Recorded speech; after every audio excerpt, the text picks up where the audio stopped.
கடுமையான கோடைக்காலம் எல்லாம் முடிஞ்சு ஒரு இதமான மழைக்காலம் ஆரம்பிச்சாச்சு.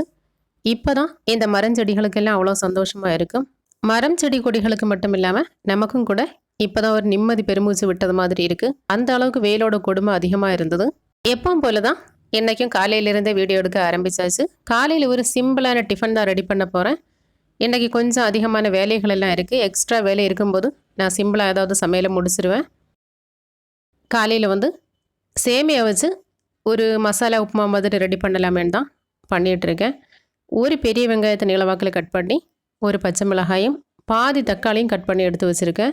இது ஒரு பாக்கெட் சேமியாவில் தான் இந்த சேமியா உப்புமா நான் ரெடி பண்ண போகிறேன்.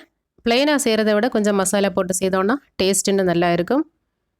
இதுக்கு 1 டீஸ்பூன் அளவுக்கு இஞ்சி பூண்டு பேஸ்ட்டு தேவைப்படும். இதுக்கு 3 பல் பூண்டும் ஒரு சின்ன துண்டு இஞ்சியும் போட்டு இந்த உருளை தட்டி எடுத்துட்டோம்னா கரெக்டாக 1 டீஸ்பூன் அளவுக்கு இஞ்சி பூண்டு பேஸ்ட் கிடச்சிரும். இஞ்சி பூண்டு பேஸ்ட்டெல்லாம் எப்போவுமே ஃப்ரிட்ஜில் ஸ்டாக் இருக்கும். இப்போ காலியானதுனால இந்த மாதிரி தட்டி எடுத்துகிட்டு இருக்கேன். கரெக்டாக 1 டீஸ்பூன் அளவுக்கு இஞ்சி பூண்டு பேஸ்ட் கிடச்சிச்சு. பொதுவாக நம்ம அரைச்சி வச்சுருக்கக்கூடிய இஞ்சி பூண்டு பேஸ்ட்டு சேர்க்குறதை விட இந்த மாதிரி அப்பப்போ எடுத்து ஃப்ரெஷ்ஷாக தட்டி சேர்க்கும் போது மணமும் டேஸ்ட்டும் இன்னும் நல்லா இருக்கும். இப்போ இந்த வெங்காயம் பாதி அளவுக்கு வதங்கினதும் இஞ்சி பூண்டு பேஸ்ட்டையும் சேர்த்து லைட்டாக வதக்கி விட்டுட்டு இதோட பச்சை வாசனையெல்லாம் லைட்டாக மாறினதும் அடுத்ததாக தக்காளி சேர்க்கலாம். இந்த ஒரு பாக்கெட் சேமியாவில் நம்ம சேமியா உப்புமா செய்யும்போது ஒரு 3 பேர் சாப்பிட தாராளமாகவே இருக்கும். இப்போ இந்த தக்காளியும் சேர்த்துட்டு நான் இந்த சேமியா உப்புமாவுக்கு தேவையான அளவுக்கு தண்ணியை இன்னொரு பர்னரில் வச்சு நல்லா கொதிக்க விட போகிறேன். ஓரளவுக்கு நல்ல சூடானாலே போதும். இனி இது கூட 1/2 டீஸ்பூன் அளவுக்கு கரம் மசாலா தூள், 1/2 டீஸ்பூன் மிளகாய் தூள், 1 டேபிள் ஸ்பூன் அளவுக்கு கறி மசாலா தூளும் சேர்த்து இது கூட 3 டீஸ்பூன் அளவுக்கு கெட்டியான தயிரும் சேர்க்கலாம். இந்த தயிர் சேர்க்குறது உங்களோட விருப்பம். தயிர் சேர்த்தோன்னா கொஞ்சம் ஒரு பிரியாணியோட டேஸ்ட் கிடைக்கும். அதுக்கு வேண்டி தான். இது கூட தேவையான அளவுக்கு உப்பும் சேர்த்து எல்லாத்தையும் நல்லா கலந்து விட்டுட்டு அடுத்ததான் நம்ம எடுத்து வச்சுருந்த சேமியாவை இது கூட சேர்க்கலாம். இப்போ இந்த டைம்லேயே தண்ணி சேர்க்குறதா இருந்தால் தண்ணி சேர்க்கலாம். தேவையான அளவுக்கு தண்ணி சேர்த்து தண்ணி நல்லா கொதி வந்ததுக்கு அப்புறமா சேமியா சேர்க்குறதா இருந்தாலும் அப்படியும் சேர்த்து செய்யலாம். ஆனால் அப்படி செய்கிறத விட இந்த மசாலா கூட இதே போல் சேமியாவை கொஞ்சம் லைட்டாக வறுத்து விட்டுட்டு மூடி போட்டு ஒரு 2 நிமிஷம் அப்படியே வேக விட்டுட்டு அதுக்கப்புறமா நம்ம கொதிக்க வச்ச தண்ணியை சேர்த்து வேக வச்சு எடுத்துட்டோன்னா டேஸ்ட் இன்னும் நல்லா இருக்கும். நான் இதுக்கு வேண்டி தான் தண்ணியை சூடு பண்ண வச்சேன். ஓரளவுக்கு நல்ல சூடானாலே போதும். கொதி வரணும்னு கூட அவசியம் கிடையாது. இனி இந்த சேமியா மூழ்கக்கூடிய அளவுக்கு தண்ணி சேர்த்தா போதும். நிறைய தண்ணி சேர்க்க வேண்டாம். இதே போல் கொஞ்சமாக தண்ணி சேர்த்தா போதும். அதாவது இந்த சேமியாவும் தண்ணியும் ஒரே லெவலில் இருக்கணும். இப்படி தண்ணி சேர்த்துட்டு ஒரு கரண்டியால் நல்லா மிக்ஸ் பண்ணி விட்டுட்டு இந்த தண்ணி நல்லா கொதி வரும் வரை தீயை ஹை ஃப்ளேமில் வைக்கணும். தண்ணி நல்லா கொதிக்க ஆரம்பித்ததும் தீயை சிம்மில் வச்சு அப்படியே வேக விட வேண்டியதுதான். கடைசி நம்ம கொத்தமல்லி புதினா கொஞ்சமாக சேர்த்தா போதும். ஏன்னா நம்ம குறைவான அளவில் தான் செய்ய போகிறோம். புதினாவோட அளவு கூடி போச்சுன்னா டேஸ்ட் நல்லா இருக்காது. தண்ணி நல்லா கொதி வந்தாச்சு. தீயை சிம்மில் வச்சு இந்த தண்ணி வற்றக்கூடிய அளவுக்கு வேக வச்சு எடுத்தால் போதும். அவ்வளோதான். இப்போ இந்த சேமியா உப்புமா ரெடி ஆயாச்சு. நம்ம மூடி ஓப்பன் பண்ணி பார்க்கும்போது இந்த தண்ணியெல்லாம் வற்றி கரெக்டான அளவில் இருக்கும். இனி ஸ்டவ் ஆஃப் பண்ணி அப்படியே மூடி வச்சிட்டோம்னா இதில் இருக்கக்கூடிய இந்த ஈரத்தன்மையெல்லாம் போய் கொஞ்சம் ட்ரை ஆகிடும். அதுக்கப்புறமா எடுத்து சாப்பிடலாம். அவ்வளோதான். நல்ல டேஸ்டியான ஒரு சேமியா உப்புமா ரொம்ப சிம்பிளான முறையில் ரெடி பண்ணியாச்சு. காலையில் கொஞ்சம் வேலைகள் எல்லாம் அதிகமாக இருக்கிறதுனால நான் சிம்பிளாக இந்த டிஃபனை ரெடி பண்ணி முடிச்சிட்டேன். இனி இதை சாப்பிட்டுட்டு வந்து மிச்சம் வேலைகளெல்லாம் பார்க்க வேண்டியது தான். நம்ம சேனல் யாராவது புதுசாக பார்த்துட்டு இருக்கீங்கன்னா மறக்காமல் சப்ஸ்கிரைப் பண்ணிக்கோங்க. இந்த வீடியோ ஃபுல்லாக பார்த்துட்டு உங்களுக்கு யூஸ்ஃபுல்லாக இருந்ததுன்னா மறக்காமல் ஒரு லைக் பண்ணுங்கள்.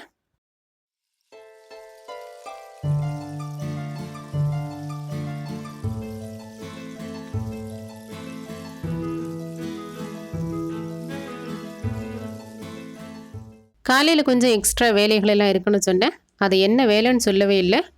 வேறு ஒன்றும் கிடையாது. சின்னதாக 2 ஆர்டர் இருக்குது. 1 பிளேட் கலத்தப்பம், 2 பிளேட் கிண்ணத்தப்பம் இன்றைக்கி சாயங்காலம் கொடுக்கணும்.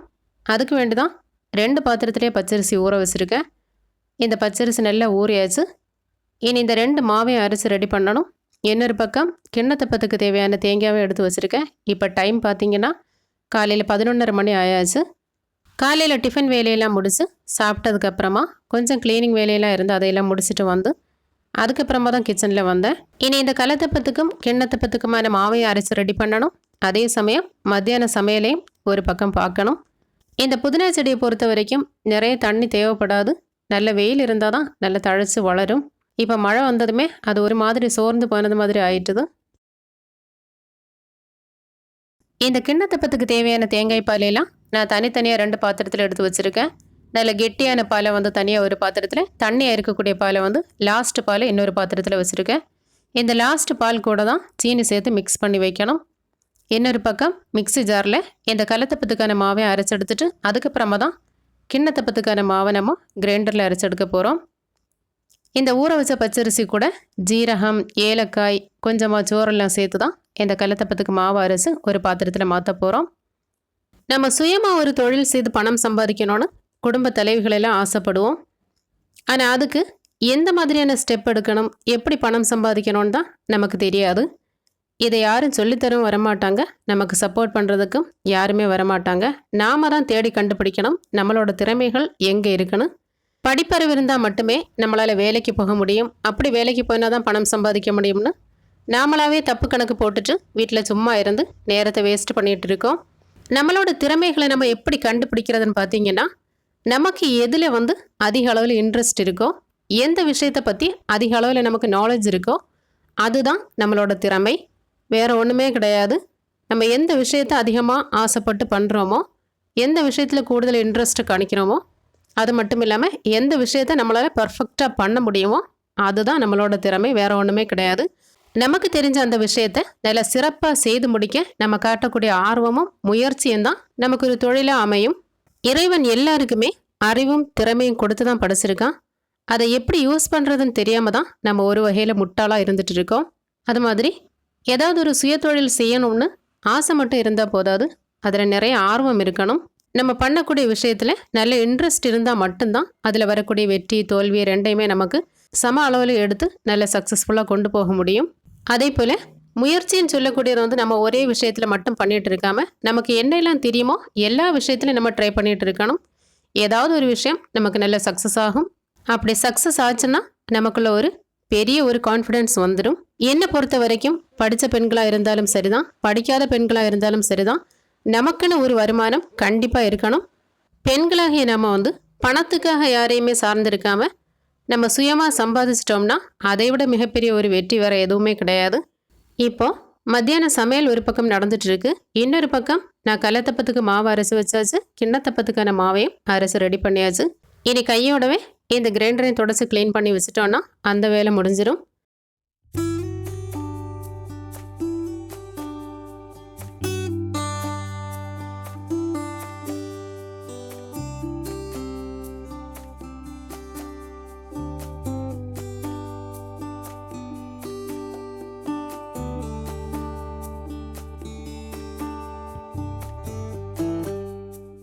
இந்த மாவெல்லாம் அரைச்சிட்டு இருக்கும்போதே சோறையும் வச்சாச்சு. இப்போ நான் அரைச்சது வந்து வெள்ளைக்கறிக்கான அரைப்பு தான். இந்த வெள்ளைக்கறி வைக்கிறதுக்கு ஒரு மண் சட்டி எடுத்து ஸ்டவ்வில் வச்சுருக்கேன். இதில் கொஞ்சமாக தேங்காய் எண்ணெய் சேர்த்து தாளிக்கிறதுக்கு கடுகு, வத்தல் மிளகாய், கருவேப்பிலை சேர்த்து தாளிச்சிட்டு அரைச்சி வச்ச அரைப்பையும் சேர்த்து தேவையான அளவுக்கு புளிக்கரைசலும் சேர்த்து தேவையான அளவுக்கு உப்பு தண்ணியெல்லாம் சேர்த்து கலந்து விட்டுட்டு, இந்த கறி வந்து நல்ல கொதி வரக்கூடாது. கொதி வாரதுக்குள்ளாலே நம்ம ஸ்டவ் ஆஃப் பண்ணிடணும். நல்ல கொதி வந்துட்டுன்னா தேங்காய் தனியாக தண்ணி தனியாக ஒரு மாதிரி பிரிஞ்சு போயிடும். நல்ல சூடாகி வரும் வரை இந்த மாதிரி ஆற்றி விட்டுட்டே தான் இருக்கணும். நம்ம மண் சட்டியில் வைக்கும்போது கொஞ்சம் சூடாகி வந்ததுமே ஸ்டவ் ஆஃப் பண்ணணும். இந்த சட்டியில் இருக்கக்கூடிய சூடிலே இந்த கறி வந்து நல்லா வெந்துடும். நம்ம ஸ்டவ் ஆஃப் பண்ணினாலும் கொஞ்சம் இந்த மாதிரி ஆற்றி விட்டுட்டு மூடியை வந்து ஃபுல்லாக மூடாமல் கொஞ்சம் இடம் இருக்கிறது மாதிரி இதே போல் மூடி வச்சா போதும்.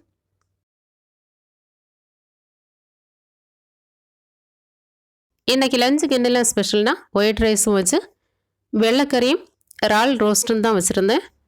இந்த ப்ரான் ரோஸ்ட் வந்து நல்ல டேஸ்ட்டாக இருக்கும். இதோட ரெசிபியில் நான் ஷூட் பண்ணவே இல்லை. இந்த ரெசிபியில் நான் எடுத்துகிட்டு இருந்தேன்னா வீடியோ இன்னும் நல்ல லெங்க்தி ஆகிடும். நல்ல கலர்ஃபுல்லான டேஸ்டியான ஒரு ப்ரான் ரோஸ்ட்டு தான் பண்ணியிருக்கேன். அவ்வளோ டேஸ்ட்டாக இருந்தது. இதோட ரெசிபி நான் ஷூட் பண்ணாமல் விட்டுட்டேன்.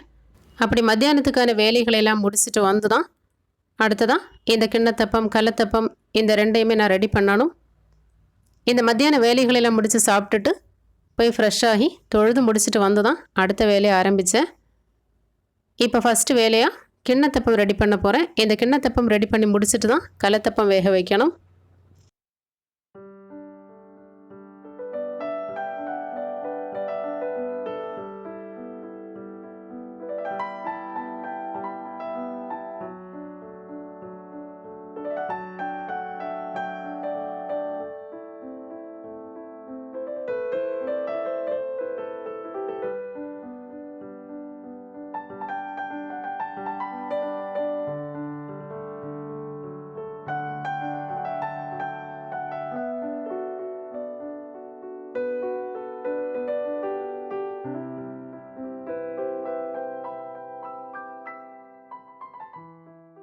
காலையில் 11:30 மணிக்கு ஸ்டார்ட் பண்ணின வேலை தான். மாவெல்லாம் அரைச்சி ரெடி பண்ணி வச்சுட்டு மத்தியான வேலைகளெல்லாம் முடிச்சதுக்கு அப்புறமா திரும்ப 2 மணிக்கு இந்த கிண்ணத்தப்பம் வேக வச்சு 2:30க்கு கரெக்டாக வேக வச்சு எடுத்தாச்சு.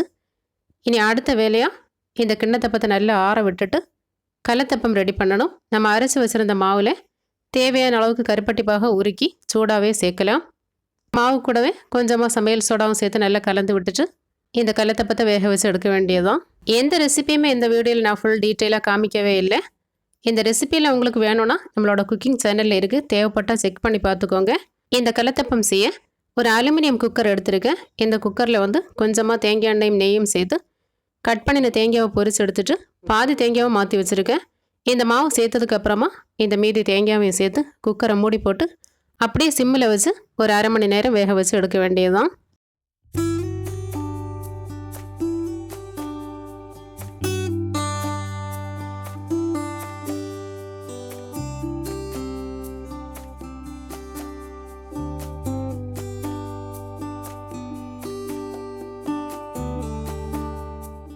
அப்படி மத்தியானம் 3 மணிக்கெல்லாம் என்னோட எல்லா வேலைகளும் முடிஞ்சாச்சு. கலத்தப்பமும் ரெடி பண்ணியாச்சு. இனி இந்த கலத்தப்பத்தை ஒரு பிளேட்டில் மாற்றலாம். எந்த அளவுக்கு பர்ஃபெக்டாக வந்திருக்குன்னு பார்ப்போம். அப்படியே குக்கர்லேருந்து ஒரு பிளேட்டில் மாற்றியாச்சு. எவ்வளோ சூப்பராக வந்திருக்கு பார்த்தீங்களா? இனி நல்லா ஆறுனதுக்கு அப்புறமா வேற ஒரு ஸ்டீல் பிளேட்டில் வச்சு கிண்ணத்தப்பம் கலத்தப்பம் எல்லாத்தையும் பேக் பண்ணி ஆர்டர் பண்ணவங்களுக்கு கொடுக்க வேண்டியது தான். அப்போ பெண்கள் நினைச்சா முடியாதது எதுவுமே கிடையாது. வீட்டு வேலைகளையும் செய்து நமக்கு இதே போல் சின்ன சின்ன தொழில்கள் செய்து கண்டிப்பாக பணம் சம்பாதிக்க முடியும். இதே போல் நம்ம சம்பாதிச்சு நமக்குன்னு ஒரு வருமானம் இருந்தால் நம்மளால் கண்டிப்பாக சந்தோஷமாக வாழ முடியும். ஒரு பக்கம் வருமானம் கிடைச்சாலும் கூட இன்னொரு பக்கம் நமக்கு ஒரு ஸ்ட்ரெஸ் ஃப்ரீயாக இருக்கும், ஒரு ரிலாக்ஸாக இருக்கும். நம்ம மைண்டு ஒரே விஷயத்தில் கவனமாக இருக்கும். அதாவது கவனம் சிதறாமல் ஓவர் திங்கிங், கவலை, துக்கம், கண்ணீர் அந்த மாதிரி பிரச்சனைகள் பக்கம் போகாமல் நம்ம மைண்ட் எப்பவுமே ஃப்ரீயாக இருக்கும். வீடியோ பிடிச்சிருந்தா மறக்காமல் லைக் பண்ணி சப்ஸ்கிரைப் பண்ணுங்கள். மீண்டும் இன்னொரு வீடியோவில் சந்திக்கலாம். தேங்க்யூ.